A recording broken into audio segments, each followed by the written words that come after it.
Hello, my name is Sandjar Kozubaev, and this is Exciting Modes of Reflection in Design Futuring. And I'm presenting on behalf of my wonderful collaborators and co-authors, Chris, Noura, Louise, Nick, and Richmond. The HCI design research community has engaged a range of approaches to investigate and articulate different and alternative futures. Our aim is to consider the methodological and theoretical challenges that they pose. While the aspirations of these approaches are often critical or reflective, we find that it can be difficult to articulate the claims of such work and appreciate its unique contributions. In this research, we propose a set of reflective modes to address that. In our paper, we use the term design futuring to foreground two important elements.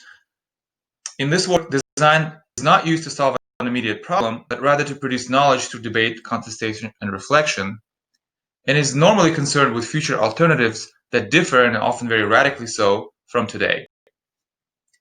In related work, which I'm not going to cover in detail today, we engage with a range of practices and research agendas, including speculative design and design fiction, performance, enactment, and experience, as well as projects and work from disciplines beyond HCI. Our method is rooted in diverse experiences and subjectivity of researchers involved in this work, each of whom had a unique experience in design futuring. At the same time, we're mindful that we came to this project with a certain degree of privilege and bias.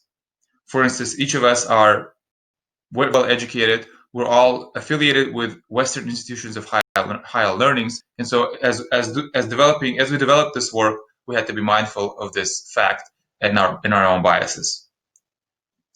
We started with the project by generating a curated list of texts that influenced our work individually, specifically our design featuring work, and then we used those texts to write short essays reflecting on how those texts influenced our design featuring work and what it means to us.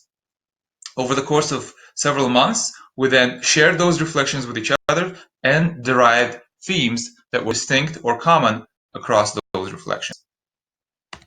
As a result, we derived 5 reflective modes for design futuring. Each of these modes, we propose how researchers can engage with design futuring differently and be more reflective with our own work. Each of these modes pose a set of questions that researchers and practitioners can use to challenge their own work.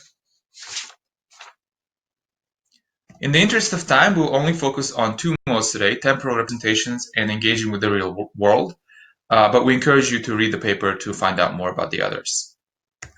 First, temporal representations. This mode attends to the material, mental, social representations of the future and how they shape design futuring.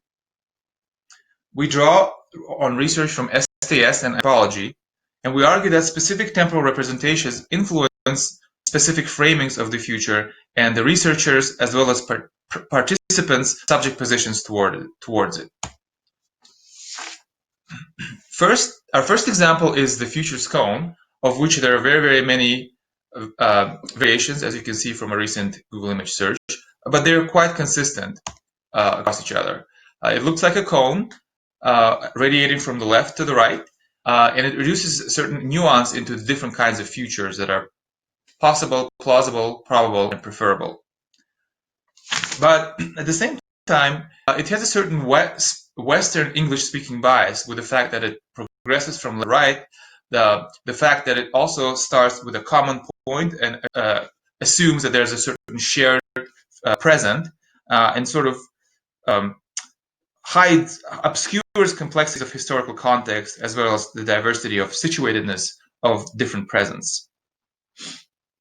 This representation of the future and its widespread use in design futuring illustrates how cultural and linguistic conventions can embed themselves even in those discourses that tend to be critical, pluralistic, or self-reflective. To illustrate this point, we turn to anthropology, specifically the Aymara language, which is the language of the people living in the Andes region.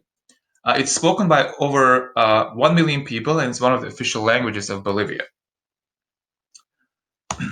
One of the interesting facts about how the Aymara language works is that the mapping of the future and the past is different from what you would expect in a Western language.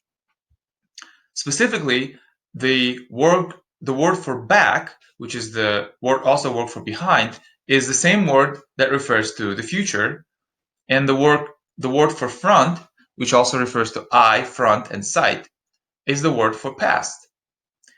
What's also interesting is that this mapping is not just linguistic, it's also gestural. So when the Aymara speakers refer to the future, they would gesture backward, and they refer to the past, they'll gesture forward. This example shows how fundamental concepts such as temporal reasoning can get shaped in specific ways to generate cultural variability. And we bring up this example to show that conceptual frameworks of the future are culturally situated, and attending to these dimensions of temporal reasoning in design futuring projects can help contest and reimagine them in productive and creative ways. The next mode is engaging with the real world. This mode encourages researchers engaging in speculative practice and future-oriented design work to consider how their work engages with and ultimately impacts the real world, from conception to outcome. We're not suggesting here that design futuring always requires some sort of direct participation to be valuable. The goal of this reflective mode is to broaden the scope of what engagement with the real world actually means. So first, we need to consider how we as researchers can better involve people, individuals, and organizations to engage in speculative research.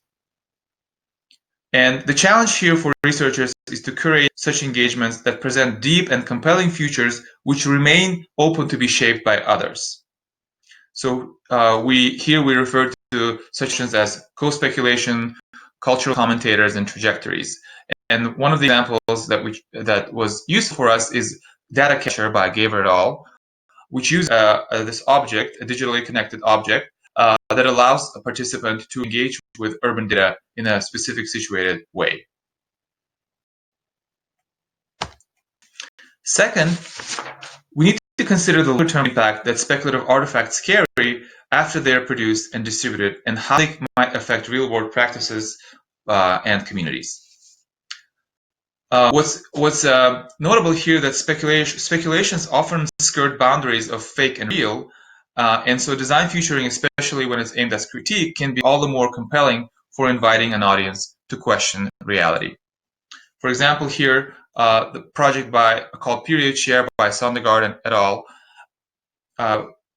Creates this fictionalized service and a company that started off as a Kickstarter funding campaign, but was also presented as a fictitious company at venues like trade shows.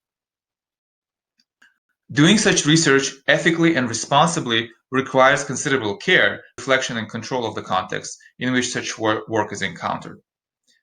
So what we want to say here, that speculative artifacts rarely exist in a vacuum, and so considering how these objects make an impact beyond the actual object itself is very productive. Hopefully these two modes gives you an idea of how you might use it in your own work, but we envisage the proposed reflective modes these modes can serve as productive resources for design futuring researchers in at least 3 ways. You can analyze the work, your own work, past work, or future work. You can articulate the work. You can articulate it for its contributions. You can articulate limitations and design choice, or the impact of the work beyond a single publication. Third, we suggest that the reflective modes can be generative. You can generate new ideas, new questions, introduce new nuance to ongoing projects, and so on. Finally, I wanted to say that we do not intend for these reflective modes to be exhaustive set or to serve as some sort of a mandatory check. The goal is to contribute these reflective modes in a spirit of open-ended generativity and to help future-oriented HCI approaches continue to grow, strengthen, and deepen their practices and accountabilities. Thank you for your attention.